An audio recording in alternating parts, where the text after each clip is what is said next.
orphan Amors, to whom I have given myself, and the gracious amorous season, each of these invites me to be in love. Therefore it is right that with their help I make known in singing how I am made subject to their command.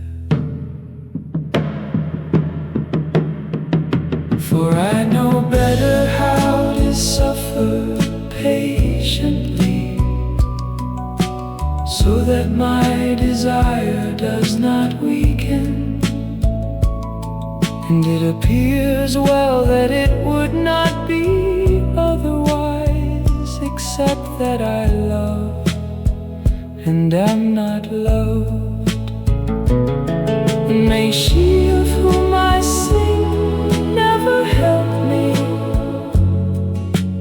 if I do not always improve in loving her well,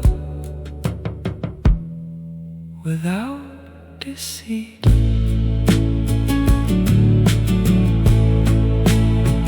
Therefore I pray you to have mercy on me, without any wrong I ever had toward you.